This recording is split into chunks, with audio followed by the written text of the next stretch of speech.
Hello guys, today we are going to discuss about reaction of metal with water. So our name of topic is reaction of metal.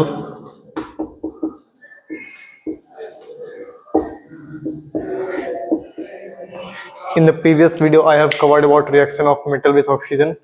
So first of all go and see that video. First of all, in previous video I have also discussed about that the main focus of reading these topics are that we have to know about the reactivity series of metals, means which metal is more reactive and which metal is less reactive. The main focus is that we have to know. Okay, so इस chapter में हम क्या देखेंगे अब? Reaction of metal with water. So water का जो molecular formula H2O है, basically हम देखेंगे reaction of metal with H2O. सो हमने देखा था कि ऑक्सीजन रिएक्शन विथ ऑक्सीजन में कि पोटासियम और सोडियम वो बहुत ज़्यादा एक्टिविटीज़ वो कर रहा था. सो उसको हम कंफर्म करेंगे यहाँ से. ऐसे आपने देखा और रिएक्शन में आपने वीडियो पे देखा होगा, यूट्यूब पे बहुत सारे ये पहले से अवेलेबल है कि अगर हम सोडियम को रिएक्ट कराते हैं वाटर से तो large amount of heat is release and कुछ एक्सप्लोजन होता है. तो वैसे यहाँ पर हम देखते हैं कि अगर मैं नॉर्मल लिखूँ अगर मेटल का रिएक्शन वाटर के साथ, so reaction of metal with water, reaction of metal with water, it gives what? It gives metal oxide. It gives metal oxide and hydrogen gas. And we know about the property of hydrogen, that the hydrogen gas is very inflammable, so they easily catch fire. Okay, if there is large amount of hydrogen gas released, then it will catch fire easily. So in sodium and potassium, Na plus H2O. अच्छा, यहाँ पर एक और reaction हुआ कि अगर metal oxide जो है, तो वैसे मेटल ऑक्साइड जब हमने यहाँ पर जब वाटर जब प्रोवाइड कराया है तो वाटर जो है वो लार्ज अमाउंट में अवेलेबल है. So metal oxide will react with water further to give what? To give metal hydroxide. Okay, metal hydroxide. So this is main two step reaction. इसको हम शॉर्टकट में क्या लिखते हैं? शॉर्टकट में लिखते हैं metal plus water gives metal hydroxide and hydrogen. Okay, shortcut में ये लिख सकते हैं कि metal plus water gives metal hydroxide and hydrogen. इसमें कुछ एक्सेप्शन है, मैं आपको बताऊंगा आगे. ठीक है, ऐसे मैं बात करूँ अगर सोडियम का है तो सोडियम प्लस H2O. ओके, तो sodium plus H2O gives what? First of all it will give metal oxide. After that it will react further with water to give metal hydroxide, means it will give NaOH. Okay, metal hydroxide and plus hydrogen gas. Plus hydrogen gas. इतना इस hydrogen gas, तो यहाँ पर होता क्या है कि hydrogen इतना ज़्यादा अमाउंट में निकलता है तो क्या होता है वो फायर कैच कर लेता है. So it also give us heat energy. Large amount of heat will be released. Similarly potassium में भी ऐसा ही होता है. Same potassium will react with water to give what? Potassium hydroxide plus hydrogen plus heat energy, lot of heat energy. Means यहाँ से हम देख सकते हैं कि ये दोनों रिएक्शन सोडियम और पोटासियम का रिएक्शन जो है वो क्या है? Exothermic. They are exothermic. These both reaction are exothermic. Okay, after that कुछ मेटल और है जिन्हें हमें कवर करना है. अगर हम बात करें कैल्शियम का, ठीक है, कैल्शियम का, तो कैल्शियम में क्या केस है? कैल्शियम सोडियम और पोटासियम उसमें क्या था कि वो कोल्ड वाटर से रिएक्ट कर रहा था आसानी से, लेकिन कैल्शियम कोल्ड वाटर के साथ आसानी से रिएक्ट नहीं करेगा. कैल्शियम का अगर हमें रिएक्शन चाहिए वाटर के साथ तो हमें वाटर को हॉट करना पड़ेगा. ओके, सो कैल्शियम अगर हम वाटर हॉट करेंगे तो ये भी सेम रिएक्शन देगा. Calcium plus water gives calcium hydroxide CaOH whole 2. अच्छा, ये मॉलिक्यूलर फॉर्मूला लिखना आसान है. कैसे? कैल्शियम का वैलेंसी है 2 और OH का वैलेंसी है, मींस हाइड्रोक्साइड आयन का वैलेंसी है 1. So it will become CaOH whole 2 plus यहाँ पर क्या होगा? हाइड्रोजन गैस निकलेगा. ओके, तो यहाँ बेसिकली हो क्या रहा है कि यहाँ पर पहले हमने कुछ हीट प्रोवाइड कराया. ठीक है, यहाँ पर हमने कुछ हीट प्रोवाइड कराया. सो दिस इज एंडोथर्मिक रिएक्शन.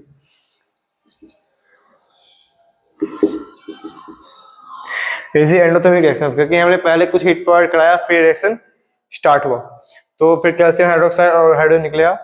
यहाँ भी हाइड्रोजन जो गैस निकलेगा वो इतना ज्यादा अमाउंट में नहीं निकलेगा कि वो फर्दर फायर कैच कर सके, ठीक है। तो फर्दर फायर कैच नहीं करने के कारण हाइड्रोजन क्या होगा, वो बन जाएगा, वो बनेगा बबल के फॉर्म में, दिस इज बबल फॉर्म।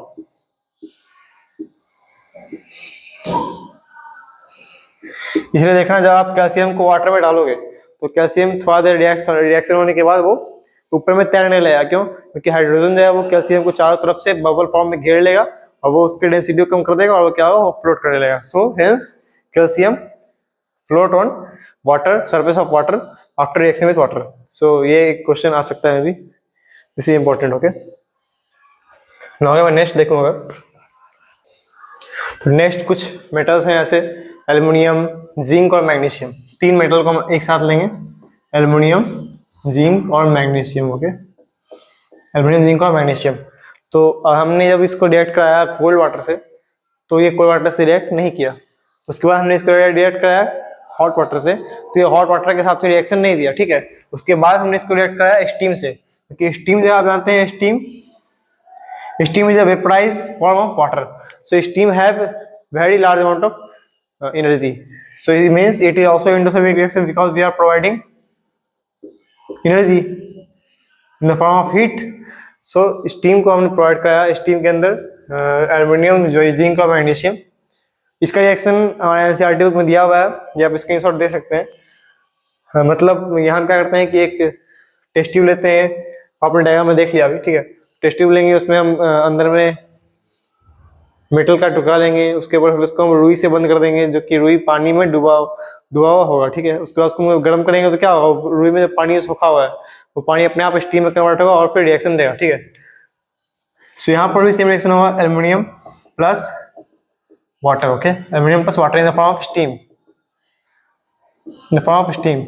सो क्या देगा कि ये एल्युमिनियम प्लस वाटर ये हमें हाइड्रोक्साइड नहीं देगा, ठीक है। ये हमें देगा aluminium oxide, Al2O3 plus hydrogen, ठीक है। Al2O3 plus hydrogen. तो ये हमें हाइड्रोक्साइड नहीं देगा। आपको याद करना है, ये आपको याद करना है कि जब भी हम स्टीम से रिएक्शन कराएंगे तो हाइड्रोक्साइड नहीं देगा, वो ऑक्साइड देगा। तो सिमिलरली जिंक का भी सेम है, वैसे ही जिंक भी देगा, zinc oxide plus hydrogen. And magnesium ये भी देगा मैग्नीशियम ऑक्साइड प्लस हाइड्रोजन। ये हीट एनर्जी बिल्कुल भी नहीं देगा, ठीक है, ये याद रखना है। इससे हाइड्रोजन गैस देगा। हाइड्रोजन गैस को चेक करने के लिए मैं बताया था आपको कि हाइड्रोजन गैस का प्रॉपर्टी है, इट इज वेरी इनफ्लेमेबल। सो उसको हम पहले टेस्ट ट्यूब में कलेक्ट कर लेंगे, फिर टेस्ट ट्यूब के माउथ के पास हम बर्निंग मैच स्टिक लेके जाएंगे तो वो पॉप साउंड करेगा, ठीक है। So that was reaction of aluminium, zinc and magnesium. Okay, so हमने देख लिया क्या क्या देखा हमने कि सोडियम और पोटेशियम वो रिएक्शन करता है वाटर के साथ very vigorously and it releases a large amount of heat so that it easily catches fire. After that calcium जो है वो react with only hot water, it not react with cold water and gives hydrogen, but hydrogen don't catch fire, so it makes a bubble and stick on the surface of calcium and float on the surface of water. After that हमने देखा aluminium, zinc और magnesium का, ये तीनों these do not react with cold water and hot water, these only react with steam. So and on reaction with steam they don't give aluminum or zinc or magnesium hydroxide, but they only gives aluminum oxide, zinc oxide and magnesium oxide. After that there are two more metals, silver and gold. They do not react with water at all, in any form, so they do not give reaction with water. So thank you guys.